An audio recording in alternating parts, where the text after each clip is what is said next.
Very exciting. We have some surprise special guests, and they're surprised because so that's why we don't have very many people in here right now. So I'm really glad you three decided to show up and have a seat. So please make a lot of noise as much as you can for all three of us that are here. For the nice guys. Oh, good. Thanks for showing up. We even have it.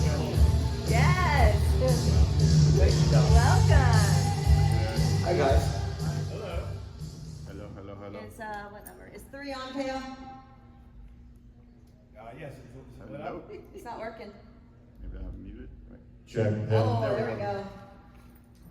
It's first stay with the microphone? Yeah. So we may be small, but we're mighty. Yes. All right. Thank you guys for coming on such short notice.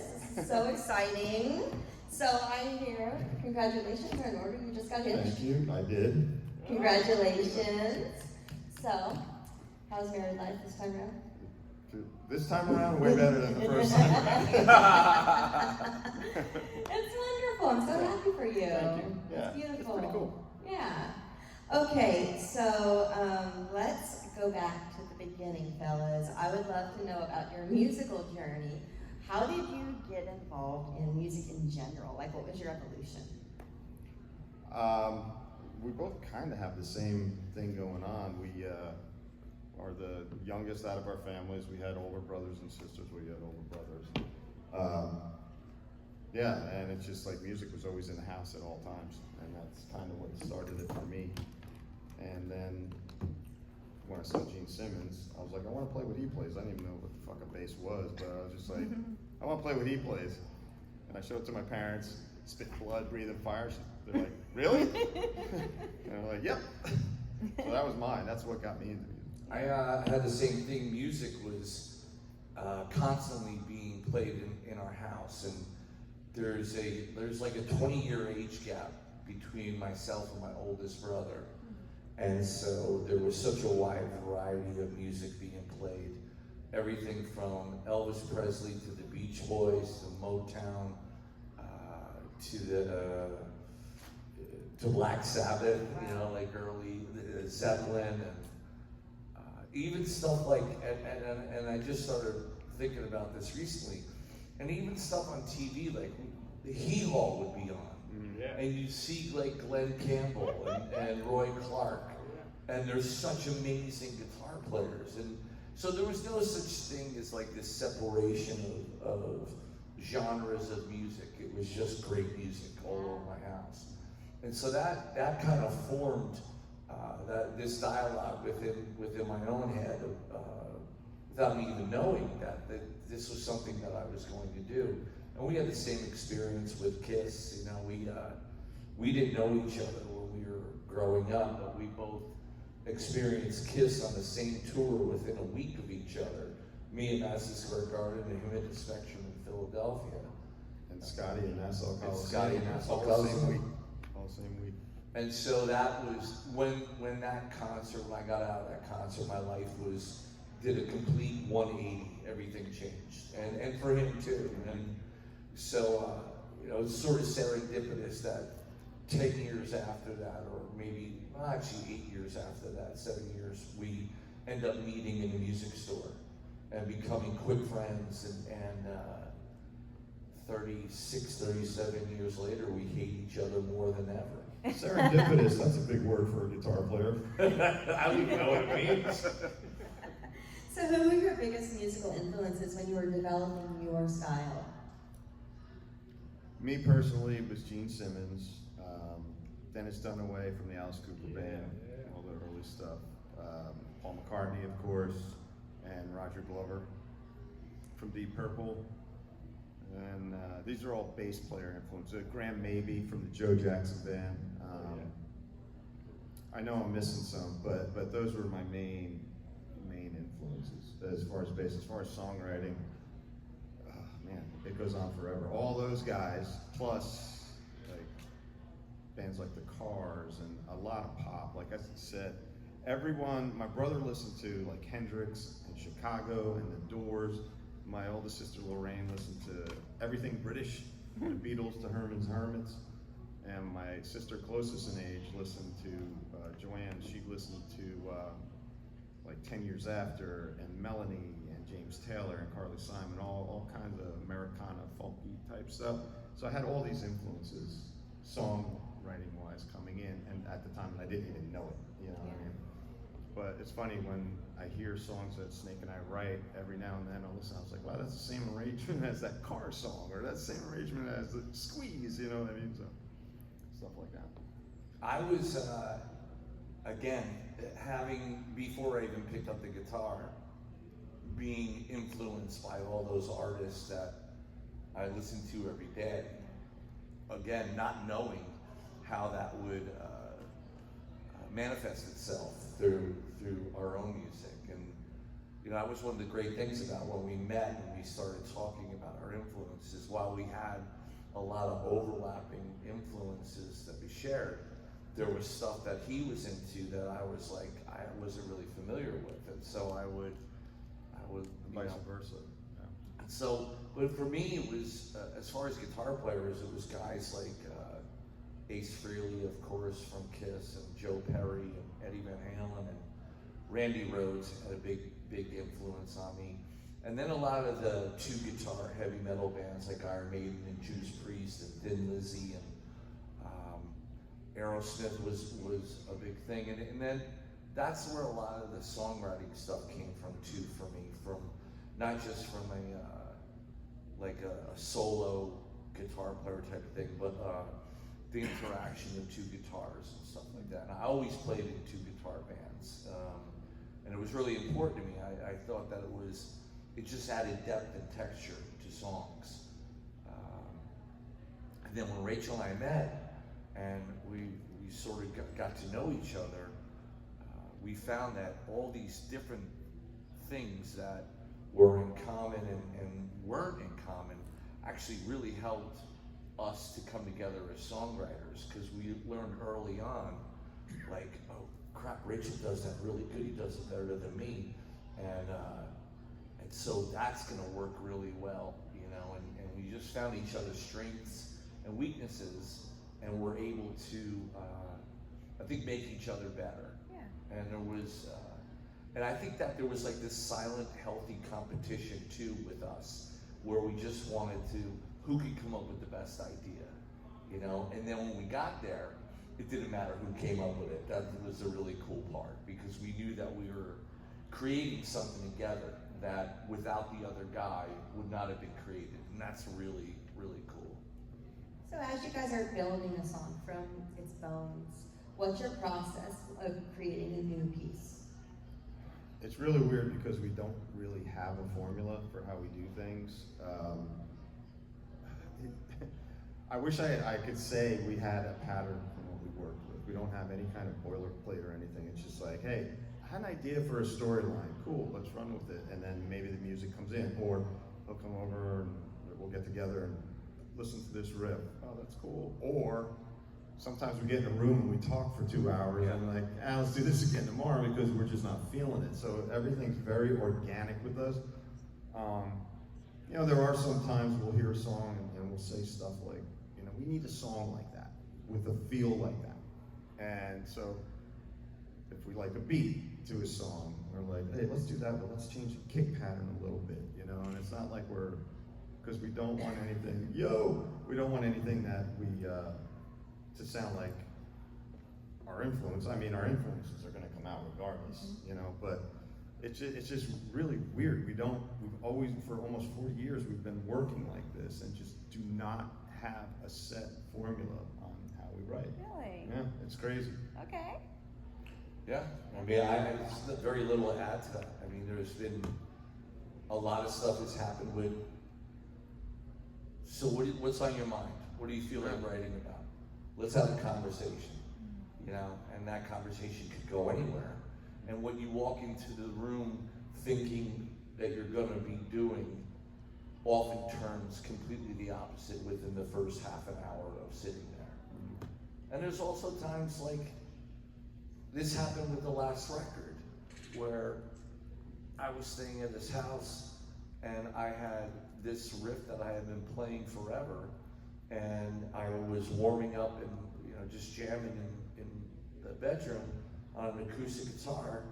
And 2 hours later, we go into the studio. We sit down. I go, Alan, what do you feel like working on? He goes, that riff that you've been playing for 10 years. And I'm like, oh, okay, because I had the riff and that was it. That's as far as I got with it. And I was stymied by it. And then all of a sudden, we took one day and we dedicated ourselves to it, and it turned into this really, really cool, dramatic song that I didn't even know that we had in us until we finished it. Wow. Do we have any audience questions from anyone? I'm curious, what was it like early days, like when you guys were starting out and like hustling to get signed by a label? I mean, there was so much competition and the whole like genre was really starting to bubble. Like, what was that like? Like, can you talk a little bit about that? Hustle is the perfect word, because then Snake and I would go, it would be either blistering, we'd go to New York because we grew up in New Jersey, so that's where we'd go. And either we'd take my car with the broken passenger seat, or we'd get on a bus and we'd have, a bag full of cassettes. Sometimes we had meetings that were scheduled. Sometimes we just took a chance and sat, hey, is so-and-so here? And we would sit in the waiting room, sometimes for hours. And sometimes just end up leaving the cassette with the front desk, which probably got shit canned, but who knows? But that's what we used to do. It would be the blistering heat or just so cold, but it was all worth it. And that's what we used to do. Like almost every single weekend that we demo some songs, we write some songs and demo it, and then Snake and I would go straight to New York City and just bug the living shit out of people. And here it is. This is our band. And we'd lie. We would lie about people that we knew. Yeah. We would drop names. We would sit there and fabricate stories, and would never work today. We would have Well, we would. I shouldn't say lie. We would fib, and we would embellish on the truth. That's the perfect word. Yeah. And because it was a hustle, and there was no social media, so you weren't getting any traction through. There was nothing. I mean, you traded tapes in the underground. That's what a lot of people did, and that's where a lot of people would, find out about your band or whatever. And what we did was, we were also relentless in playing live. We were relentless. We played everywhere that we possibly could, and we built a really strong following in New York and New Jersey, and to a certain degree, parts of Pennsylvania too. And that was really, really essential for, that you build a sort of loyalty through doing that. And there were so many great places to play back then, like great rock clubs. And we had like a really good advantage in that, and a lot of great bands, a lot of cover bands, but a lot of great bands that would go out and you could open for a Monday night, and there would be people there, man. It wasn't empty. It was a different day and age, but it was great. Like, it was exciting. We were broke. We didn't have 2 pennies between us, but we were certainly not unhappy. We were really, really like ambitious and very, very driven. And that was one of the things when we were putting the band together, was that we needed to make sure that everybody had the same ambition and the same drive as we did. Yeah, one of the first things when I met Snake, I hadn't heard the note of music he wrote. I just knew him from a cover band from years and years before that. But I was like, man, I love this guy's work ethic. Like, first of all, he's taking 2 buses to work just to keep his long hair, so he didn't have to cut it off like his hair. And I'm like, that's fucking cool, But when we had the same work ethic, so it was kind of, I knew we were on a collision course with some sort of success at some point. So when you signed, what was that like when you actually put your signatures on those contracts? It was pretty wild. That's a 2-part story. Yeah, because it was wild. At this point, we had Doc McGee was our manager, and John and Richie were big helps of ours. But it's pretty funny because we were signed to Geffen Records for about 15 minutes. And my dad goes, hey, here's $50. Go get a bottle of champagne so we could celebrate, because we were used to rehearse in my parents' garage, so we wanted the band and my parents to have champagne, so he gives me $50. Snake and I go and buy, what did we buy, like $10, $5 Yeah. bottles of champagne. We're like, right on. My dad's like, you brought home a bunch of shit. Yeah, that's true. That's all we knew. Yeah. So, but yeah, and then we, in the 11th hour, Atlantic came through. No, we had, it was crazy. Doc McGee called us at Rachel's parents' house when we were rehearsing and said, congratulations, you guys were signed. And we had showcased for Geffen Records at SIR in New York City, but Atlantic Records had been going to see us everywhere. And they're a New York-based label, and the Stones, Aretha Franklin, Led Zeppelin. So it was one of those things that was a label we wanted. Yeah, we wanted to be on Atlantic. And Geffen, as great of a label as they are, I think that they kind of interpreted us or wanted us to be Bon Jovi Jr. And we played them 19 songs, I believe, at the showcase. And they felt that we had 2 good ones. And one of them didn't even make the record. Yeah. And so it just felt wrong. They're like, where do you rehearse at? We're like, Rachel's parents' garage in Toms River, New Jersey. And the A&R guy is like, yeah, well, you'll never see us down there. We're like, awesome. That's great. When Atlantic had been there about 50 times at this point. They were invested. And Yeah. so then we get the phone call, and Doc says, you're signing Geffen Records. You never saw 5 faces go. I know, because you wait for Okay. that moment.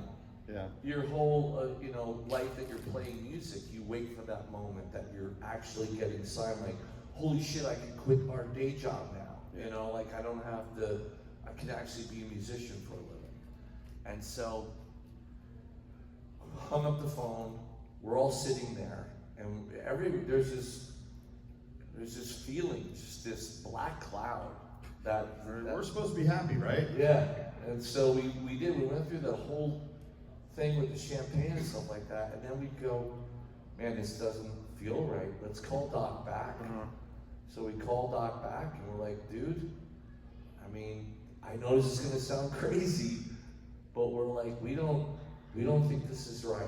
This doesn't feel right. It feels more like they're doing you a favor because you're Doc McGee. It's not like they give a shit about Skid Row. They've got Whitesnake, they've got Guns N' Roses. They don't give a shit about Skid Row. And so he goes, okay, let me see what I can do. And sure enough, Doc McGee being Doc McGee, goes to California, gets in a room with Ahmet Ertegun, who owned Atlantic Records, and started Atlantic Records, and said to him, you still interested in Skid Row? And Ahmet goes, what do I have to do? And Doc goes, Geffen's got it right now. And Ahmet just goes, don't worry about David, I'll take care of David Geffen. And Doc goes, okay, what are you putting on the table? And so he gave us an excellent deal for a brand new band. Gave us a great deal. And he did what he said he was going to do. He's an old school record guy, and he talked to David Geffen and said, I'll give you something, you let us have Skid Row. And we ended up there. And there were 2 words that Atlantic said to us that Snake and I were like, you need to be here, and that was creative freedom. Yeah. So we were like, this is where we need to be. Because man, when we met with this producer and the A&R guy from Geffen, like Snake said, cut. Didn't like Youth Gone Wild. Didn't like I Remember You. Didn't like, I think the only 2 songs he liked that actually made an album are Making a Mess and 18 in Life, right? Well, if I remember, and you may be right, I thought they liked 18 in Life and Forever didn't make the record. Right. And they tried to make some changes to 18 in Life at that place. Yeah. Bob Rose. Yeah. And but he wanted us to, if I remember correctly, Making a Mess, but slow. Yes. He goes, I want it to be like swamp rock, and we're like, Swamp What? Rock. That's Swamp right. Rock. That's From right. New I Jersey. remember. Yeah, there's swamps in New Jersey. That's where the mafia dumped their bodies. Yeah, Swamp Right Rock. out of Meadowlands. Yeah. Like, what the hell is Swamp Rock? Jimmy Hoffa's So we all left that showcase. What just happened to all of our songs? You know, didn't like any of them. But it was, it turned out the way it should have turned Yeah. out. So when you finally completed the first record, The Atlantic, what was that like? How did you celebrate? Did you buy $50 worth of cheap champagne again? Probably. Well, when that album came out was the first day of the Bon Jovi tour, right? Yep. And no one really knew us, but they kind of knew us. Like it's my wife. They kind of knew us, but just from John talking about us, from John Bon Jovi talking about us. Like it was in Texas, in Dallas, right? Yep. Reunion Arena, Yep. so no one knew us outside of the tri-state area. But it was cool, man. We went on stage, and there was a respectable amount of people there, kind of like now. No.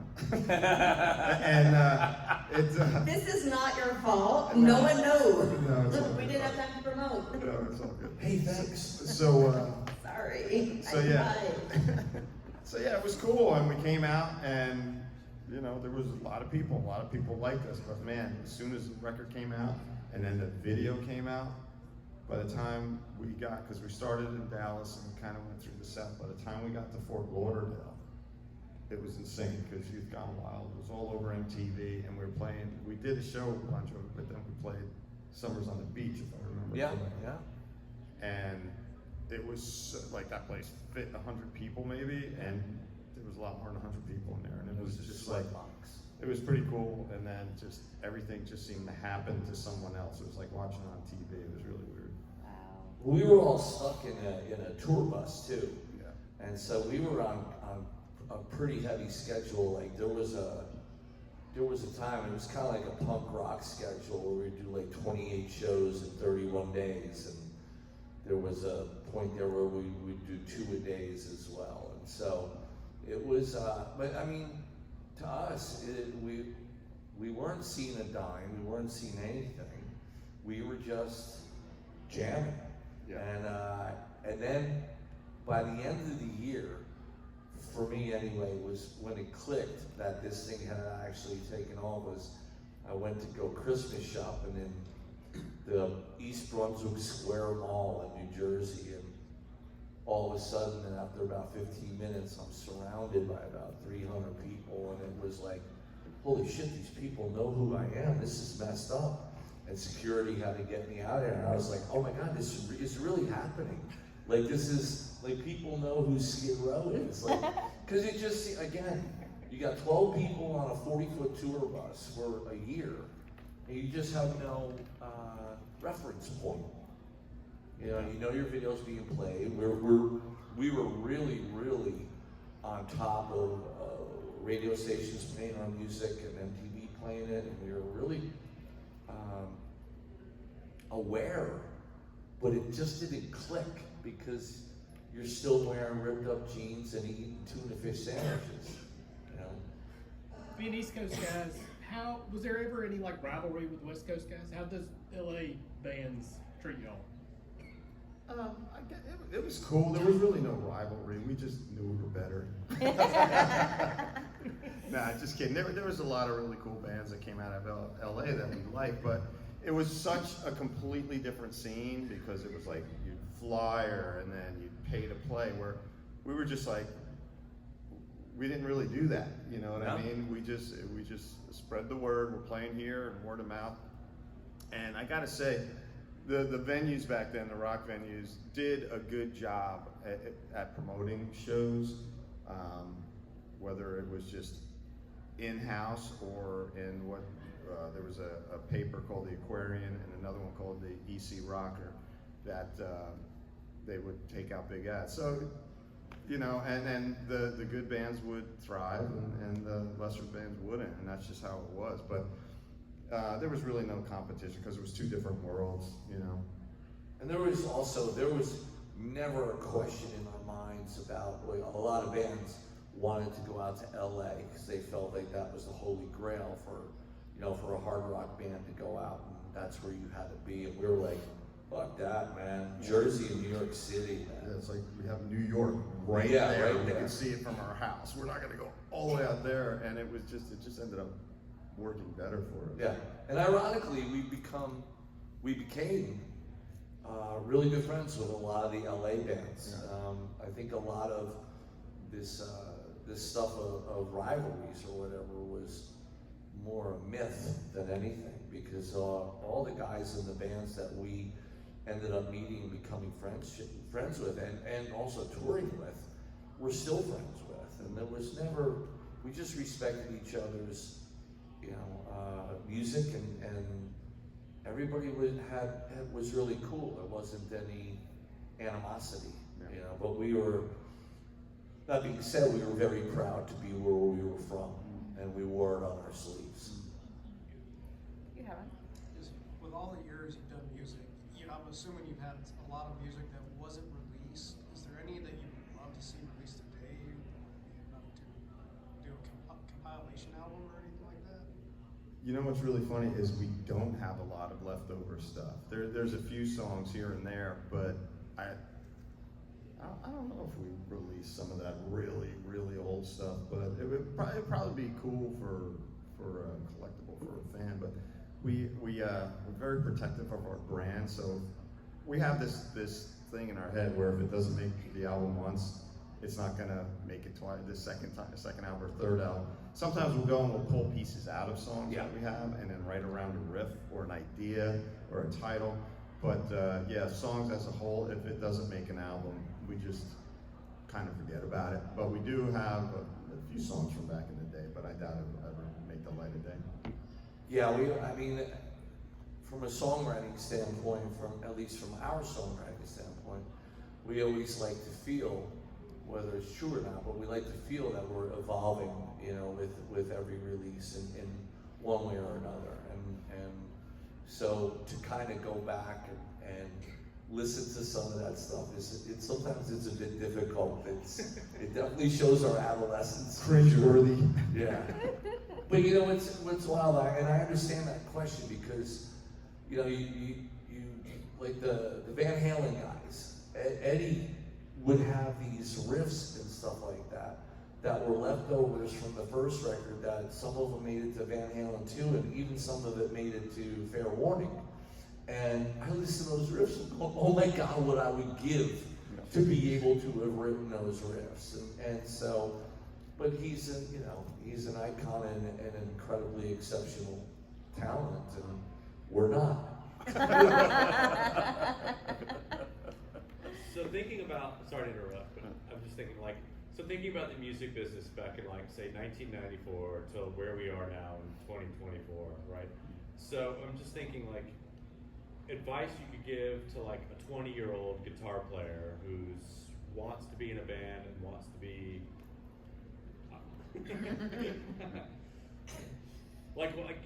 just thinking about what you see now versus the way just the thought of I'm an Artigan sitting in his office in New York with a cigar and a stack of tapes and Right. and being I'm gonna sign these guys versus Well, we were always true to ourselves. We only did stuff that we liked for ourselves. So it's so much, the business as a whole is completely different than it was. Back then there was no social media, you couldn't do this. Everything wasn't so instantaneous, you know what I mean? The thing I like to tell people as far as songwriting goes, you're gonna write 50 songs probably that stink. And then you're gonna write that one that you're like, whoa, this is magic. And people are like, oh yeah, I love that song, I love that song. And then all of a sudden those songs start coming more often. And the whole thing is to keep putting in the time. And songwriting is like a muscle. You have to keep doing it, and then you'll learn from other people. I just turned 60, and I still learn when I write with people. I lived in Nashville for 9 years, and I'd go write with people, and it wasn't always rock. And I'd see how I'm like, man, how did he come up with the idea that quick? And it's just because that's what they do every single day. I'm not saying I liked a lot of the stuff I wrote there because it was on the countryside of things, but I learned from craftsmen that do this every single day. And that's the most important part, is just to learn from other people, I think. And then when you write, you have to be true to yourself. You can't just, I'm gonna write a song like Nirvana, or I'm gonna write a song like this guy. Yeah, you could do that, but just do your own thing, and eventually it becomes your own style. Eventually it becomes something that other people like, a style that, like Tom Hamilton gave us advice one time from Aerosmith. He goes, you have to write songs that you like first. And that resonated with me. That was in '89 he said that. And that resonated from that day and kind of changed my whole way of thinking. Wow. I started doing something sort of fairly recently that I used to do back in the day when I first started playing. It was learn. Well, yeah, but I started figuring out songs again and learning songs that I love that maybe I hadn't ever known how to play, because the chord progressions were intriguing to me, and so on and so forth. And now the resources that are available to any sort of musician, guitar player, bass player, singer, whatever, is incredible. Like I'm blown away that you could go on YouTube and learn, Revelation Mother Earth from Randy Rhoads, Ozzy Osbourne. And back in the day, I had to put a matchbook underneath the turntable to slow it down to figure out those notes. So the resources are there now, which is great. So I can go and say I love this Beatles song, and the chord progression is just absolutely beautiful. Now I could just, have the resources available. But Rachel touched on something very, very important, is that songwriting has to be a selfish act. It has to be something that you do for yourself, because if you don't, then it's not genuine and it's not authentic. And any of the great artists that have gone through, the history of hard rock or whatever, pop, those songs were always written with their own personal intention first. And then you hope that you are creative enough to construct that idea in a way that's appealing to an audience. But it's, first and foremost, it's got to be selfish. And so that's the way we always looked at it. We always, and I think it was, we kind of unconsciously did that. Like we just sat there, what do you want to write about today?